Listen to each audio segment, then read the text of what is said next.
In this video we will explore the anatomy of the testis and epididymis and ductus deferens, a series of highly coiled ducts packed together by fibrous tissue into masses forming the spermatic tract connected to the urinary system and the internal genital glands. The latter will be covered in a separate chapter. Starting by the testis, we will begin with an introduction providing its major role in the processes of spermatogenesis and fertilization. Following that, we will focus on the descriptive anatomy of the testis as a relatively fixed oval gland outside the abdominal cavity but within the abdominal wall in the scrotum. Next, we will take a closer look at the tubular structure of the testis made of ducts, fibrous, glandular secreting cells, support cells and genital cells, the spermatozoa. We will, then, go through the different layers that surround the testis inside the scrotum and support it through the spermatic cord and, finally, we will proceed to describe the anatomical relations of the testis. The testis is the main male genital gland with a heterocrine function. Its exocrine function is the process of spermatogenesis, and its endocrine function consists of secreting testosterone. It is a paired organ situated in the scrotum of the perineum and intimately united to the epididymis, forming a morphological and functional unit of the reproductive system. The testis is situated under the penis outside the abdominal cavity, enclosed within the end of an elongated musculofacial pouch continuous, layer by layer, with the anterior abdominal wall. The testis projects into the scrotum of perineum. The left testis is lower down. The testis is an oval organ flattened transversely with a long oblique axis backwards and downwards. It has a firm consistency and is painful when pressed. It has a smooth surface and is bluish-white in color. The testis has two surfaces, medial and lateral, two borders, anterior and posterior, and two poles, upper and lower. The testis measures 4 cm in length, 3 cm in its anteroposterior diameter, and is 2.5 cm wide and weighs 20 grams. Its dimensions increase during the first years of age, particularly during puberty. The tunica albuginea is a 1 mm thick unstretchable covering of fibrous tissue. It thickens at the upper part of the posterolateral surface of the testis, forming the mediastinum testis. From the latter, incomplete septa radiate towards the rest of the covering. They divide the gland into some 400 lobules communicating between each others, each of which contains 2 to 4 highly convoluted seminiferous tubules. The tunica vasculosa testis doubles inside the tunica albuginea and extends into the testis itself to line the surfaces of individual septa. It is made of arterial, venous and lymphatic plexi that enter and leave the testis, lining its surface inside loose connective tissue. The testis perinyma is made of 400 lobules. Thus, it contains more than 1,000 seminiferous tubules scattered into a connective stroma. They all open into the rest testis. The ret testis is a network of intercommunicating channels lying in the mediastinum testis. The vasa efferentia are 15 to 20 ducts from the ret which enter the commencement of the canal of the epididymis, attaching the head of the epididymis to the testis. Each tubule has a convoluted part and a straight part and is 30 to 150 centimeters long and has a diameter of 30 to 150 microns.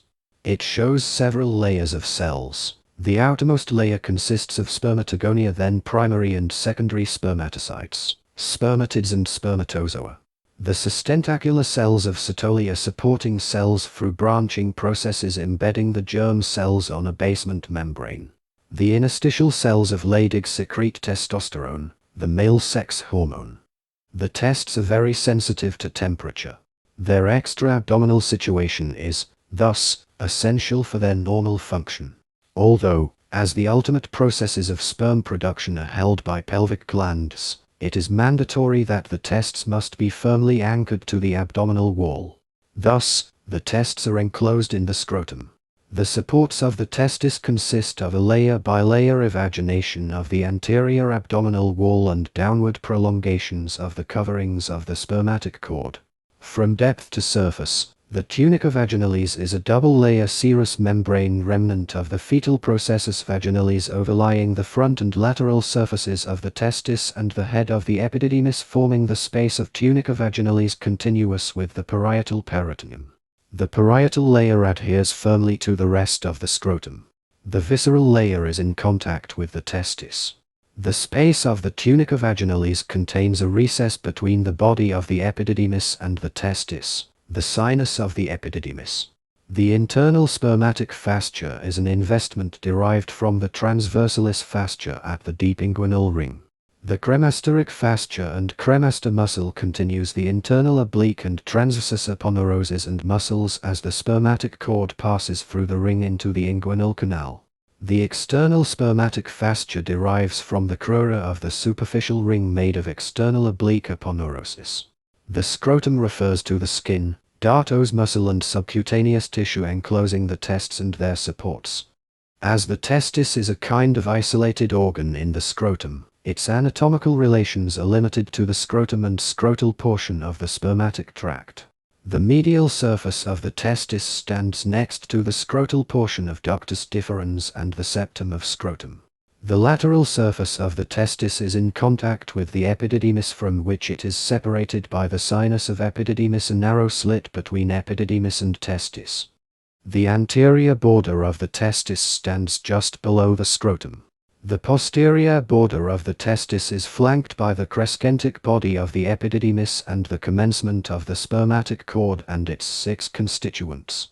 In the upper pole of the testis stands the appendix testis, a sessile cyst of 2 or 3 mm of diameter. The upper pole of the testis is overlaid by fibrous tissue that fixes the head of the epididymis to the mediastinum testis. The lower pole of the testis fixes the tail of the epididymis by fibrous tissue. We will now move on to the anatomy of the epididymis and ductus deferens. Starting with the descriptive anatomy of epididymis and ductus deferens, where we will describe the orientation of the epididymis and the long course of the ductus deferens, we will, afterwards, take a closer look at their fibrous and muscular structure and most importantly the continuity of the scrotal spermatic tract inside the abdominal wall, the spermatic cord, which is at the same time the site of the inguinal spermatic tract and the support of the scrotal portion of it. Finally, we will enumerate the anatomical relations of the spermatic tract at its different portions. The epididymis is a single 7 meters long tube. It is highly coiled and packed together by fibrous tissue. The result is a 5 centimeters long and 1 centimeter wide mass narrowing from the head that is 5 millimeters thick to the tail, which thickness doesn't exceed 3 millimeters. Its upper pole is large and represents the head or globus major. Its lower pole is small and represents the tail or globus minor, flat and sagittally and continuous with ductus deferens. The body of the epididymis is prismatic and triangular in cut and is applied in a crescentic manner to the posterolateral part of the testis. The epididymis ensures the storage and maturation of spermatozoa and constitutes the commencement of the spermatic tract. The ductus deferens, also known as the vas, is the direct continuation of the canal of the epididymis at the tail of the epididymis. It is columnar in shape, has a thick wall of smooth muscle and measures 40 centimeters in length and 2 millimeters of internal diameter. The vas has a firm consistency that can be recognized when palpating the spermatic cord. It is 40 centimeters long and 2 millimeters wide with an internal diameter of ½ millimeter. Its course begins inside the scrotum medial to the testis. Then, it enters the spermatic cord, passes through the inguinal canal contained in the spermatic cord across the side wall of the pelvis just under peritoneum. It crosses the external iliac vessels in front, curves medially and forwards to cross the ureter in front and, finally, turns downwards approaching its opposite fellow side by side.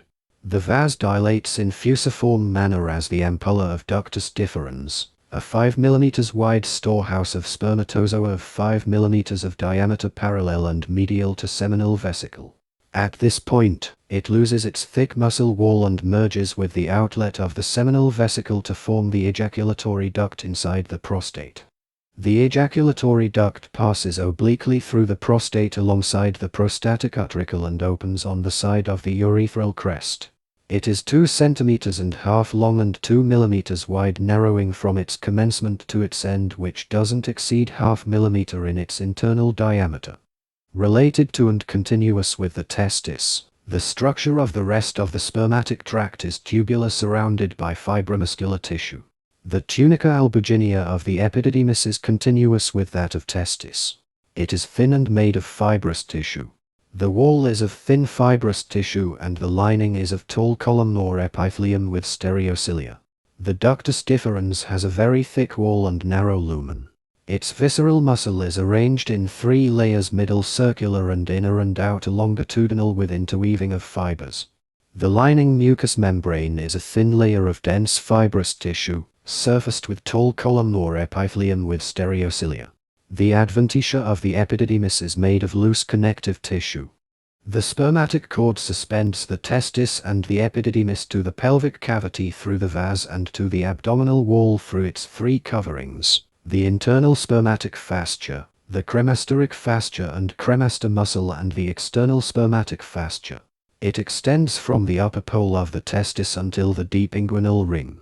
It is strictly complete outside the superficial inguinal ring and progressively loses its coverings since they remain evaginations of the anterior abdominal wall.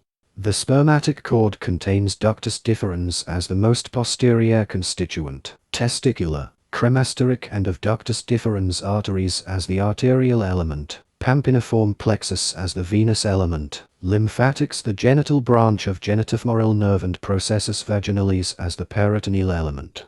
The head of epididymis is covered by tunica vaginalis and attached to testis by fibrous tissue in its inferior and lateral surfaces. The appendix epididymis is appended to its anterior part.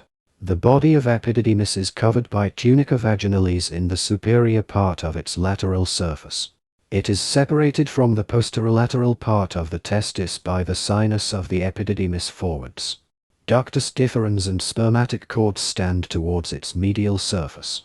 The tail of epididymis is covered by tunica vaginalis in its posterolateral part and attached to testis by fibrous tissue in its anterior surface.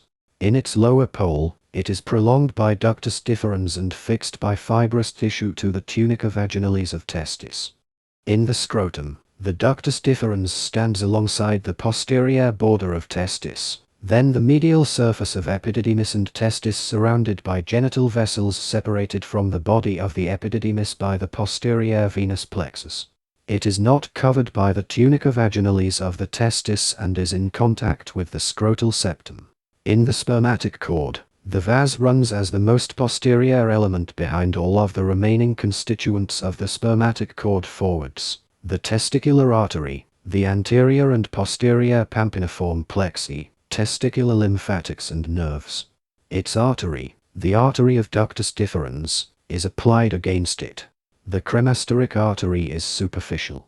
In the inguinal canal, the ductus deferens is still surrounded by the genital vessels joined by the genital branches of genitofemoral and ilioinguinal nerves inside the walls of the inguinal canal.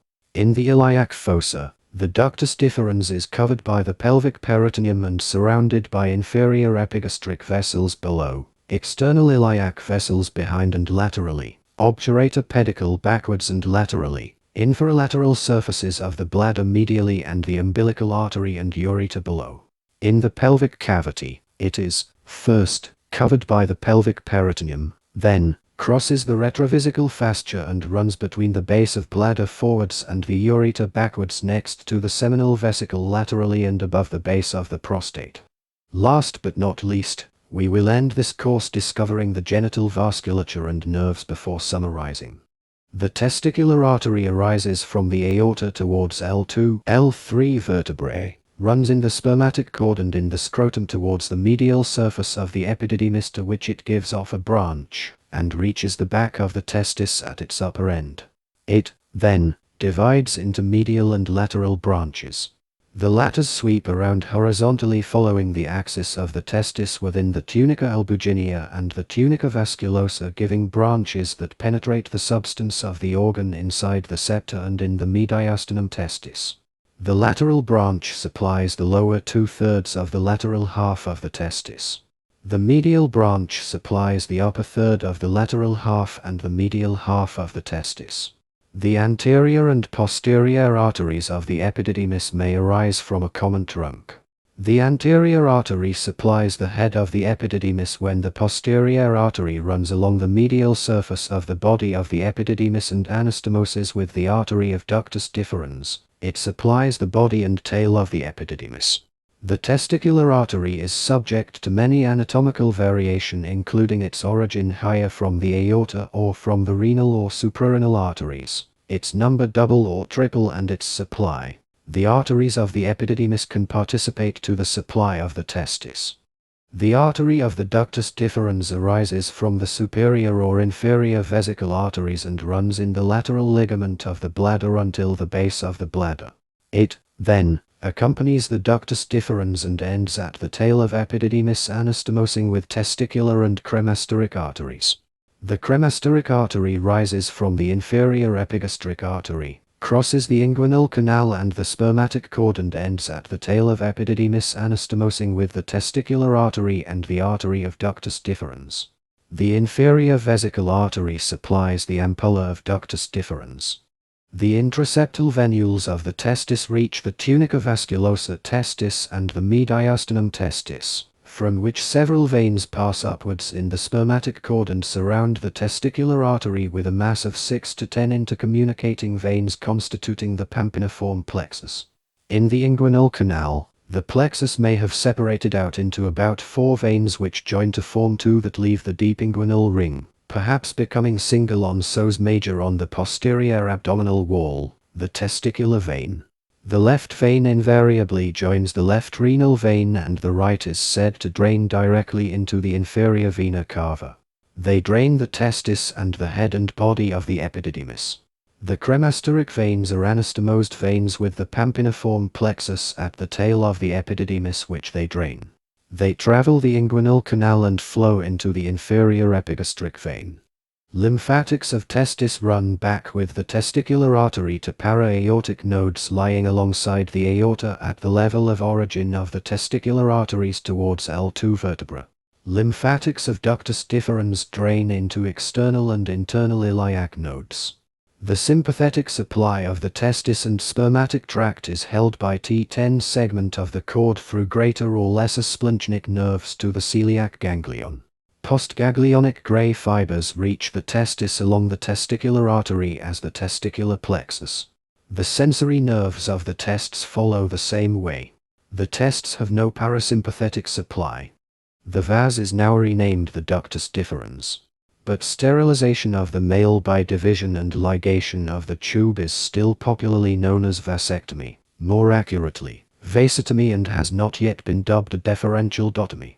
The spermatic cord containing the firm tubular ductus is palpated between the thumb and fingers at the top of the scrotum, and a transverse incision made so that the ductus can be dissected out and a small length of it removed. Each remaining cut end is turned back on itself and ligated, and the same procedure is then carried out on the opposite side. The tests have a major role in spermatogenesis and thus fertilization. They ensure spermatozoa production and storage. The spermatic tract consists of series of highly coiled tubes straddling the scrotum, the iliac fossa, and the pelvis to permit the physiological site of the tests outside the abdominal cavity. Thus, the spermatic tract meets several anatomical relations.